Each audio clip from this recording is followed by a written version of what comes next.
Bismillahirrahmanirrahim. Assalamualaikum warahmatullahi wabarakatuh. Apa kabar Anda soleh-soleha? Semoga semuanya dalam keadaan sehat walafiat. Alhamdulillah, hari ini kita bertemu lagi dalam mata pelajaran Pendidikan Pancasila dan Kewarganegaraan atau PPKN. Sebelum kita membahas materi, kita berdoa terlebih dahulu. Sikap berdoa, tangan diangkat, kepala ditundukkan. Berdoa mulai.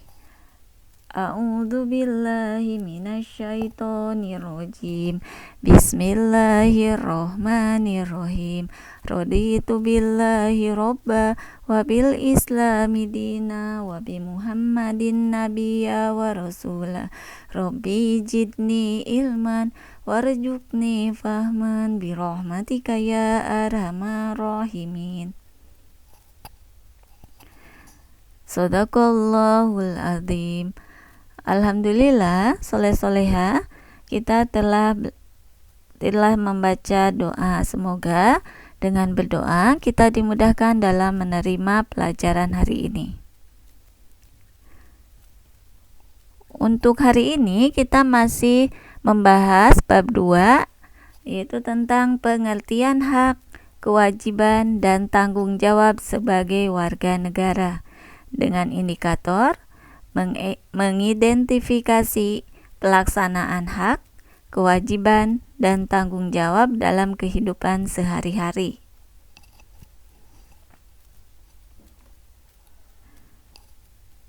Yang Ustazah akan bahas hari ini yaitu tentang pelaksanaan hak sebagai warga negara. Dalam kehidupan sehari-hari, kalian pasti sudah melaksanakan hak, kewajiban, tanggung jawab. Misalnya, memperoleh pendidikan, mendapatkan tempat tinggal yang layak, mendapatkan fasilitas jalan. Sebagai warga negara, hak-hak diatur dan dijamin dalam Undang-Undang Dasar 1945. Berikut ini adalah contoh-contoh hak warga negara yang tercantum dalam Undang-Undang Dasar 1945. Yang pertama, hak menganut agama. Terdapat dalam Undang-Undang Dasar 1945 Pasal 28E ayat 1. Setiap orang bebas memeluk agama dan beribadat menurut agamanya, memilih pendidikan dan pengajaran, memilih pekerjaan, memilih kewarganegaraan, memilih tempat tinggal di wilayah negara dan meninggalkannya, serta berhak kembali.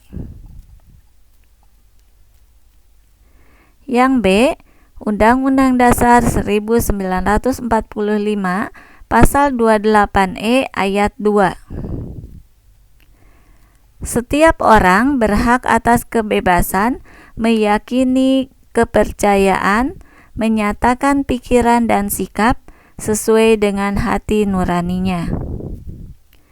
Yang C, Undang-Undang Dasar 1945 Pasal 29 ayat 2. Negara menjamin kemerdekaan tiap-tiap penduduk untuk memeluk agamanya masing-masing dan beribadat menurut agama dan kepercayaannya itu.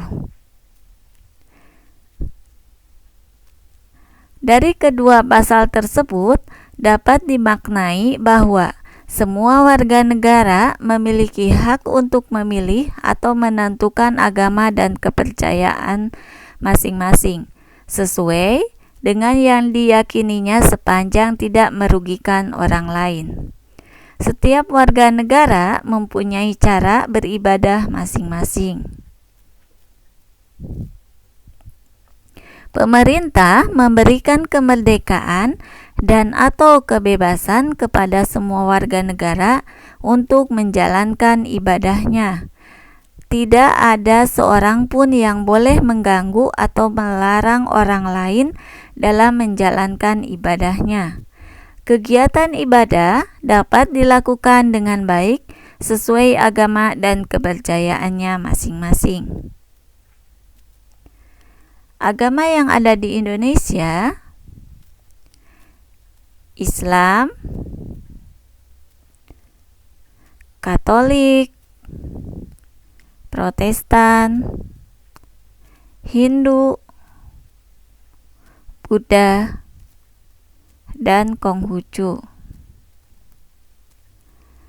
Oleh karena itu, kita semua wajib untuk saling menghormati antar pemeluk agama atau kepercayaan demi kehidupan yang aman dan nyaman.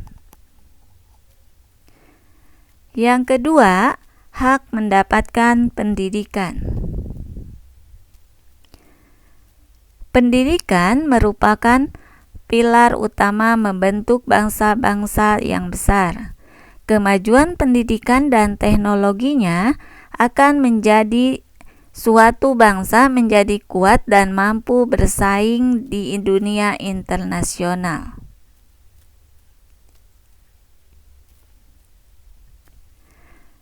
Pasal-pasal yang mengatur hak warga negara untuk memperoleh pendidikan antara lain sebagai berikut. A. Undang-Undang Dasar 1945 Pasal 28C ayat 1. Setiap orang berhak mengembangkan diri melalui pemenuhan kebutuhan dasarnya, berhak mendapat pendidikan dan memperoleh manfaat dari ilmu pengetahuan dan teknologi, seni dan budaya, demi meningkatkan kualitas hidupnya dan demi kesejahteraan umat manusia.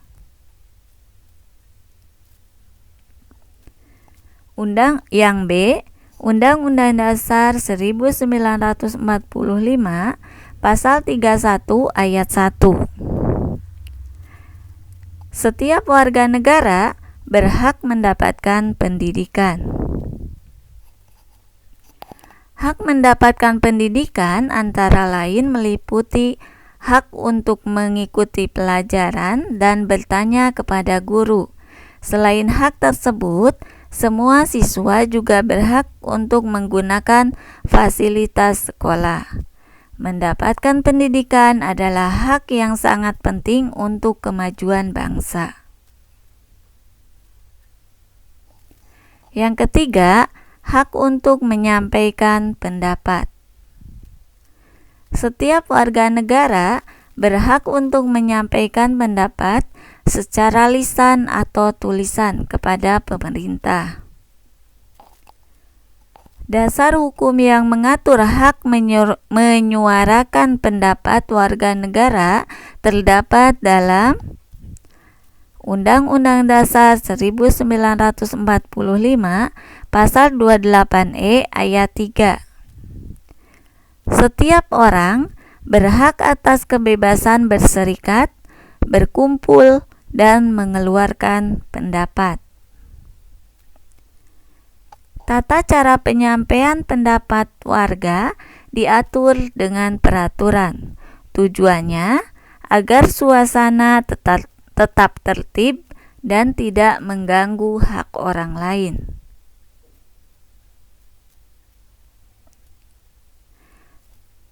Contoh mengeluarkan pendapat. Menyuarakan pendapat harus dilakukan dengan santun. Yang keempat, hak memperoleh pekerjaan dan imbalan.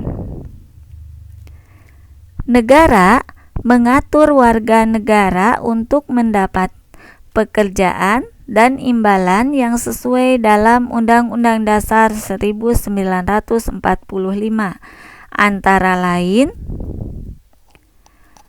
Undang-Undang Dasar 1945 Pasal 27 Ayat 2. Tiap-tiap warga negara berhak atas pekerjaan dan penghidupan yang layak bagi kemanusiaan. Yang kedua, Undang-Undang Dasar 1945 Pasal 28D Ayat 2.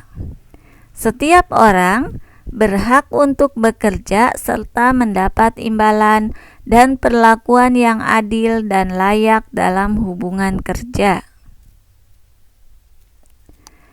Berdasarkan kedua pasal tersebut, setiap warga negara memiliki hak untuk bekerja sesuai dengan kemampuan dan ilmu pengetahuan yang dimilikinya.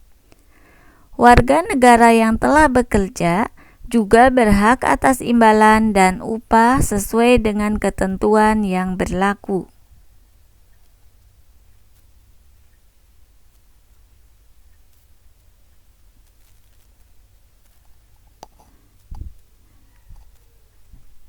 Contoh, pembangunan yang dilakukan pemerintah untuk membangun fasilitas umum dan agar dapat menyerap tenaga kerja. Lapangan kerja yang mampu menyerap tenaga kerja. Yang kelima, hak memiliki kedudukan yang sama di hadapan hukum. Undang-Undang Dasar 1945 Pasal 28E Ayat 1.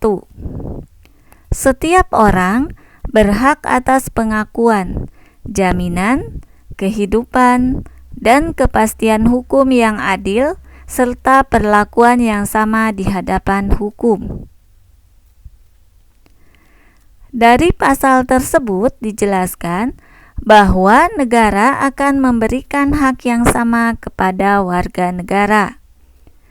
Aparat penegak hukum akan memberikan tindakan yang sama kepada seluruh warga negara tanpa memandang suku bangsa, agama, tingkat pendidikan, atau jabatan. Semua pelanggar lalu lintas akan mendapatkan sanksi yang sama, yakni mendapatkan tilang atau bukti pelanggaran dan harus membayar denda. Tindakan hukum seperti ini dilakukan agar tercipta ketertiban berlalu lintas. Dengan adanya pasal 28D ayat 1, diharapkan tidak terjadi perlakuan tidak setara kepada pelaku pelanggaran hukum. Setiap warga negara berhak diperlakukan secara adil. Contoh, polisi merupakan salah satu aparat penegak hukum di Indonesia. Untuk pembelajaran kali ini, Ustadzah tutup dengan melafazkan hamdalah, alhamdulillahirabbil alamin. Semoga pembelajaran kali ini bermanfaat. Terima kasih. Wassalamualaikum warahmatullahi wabarakatuh.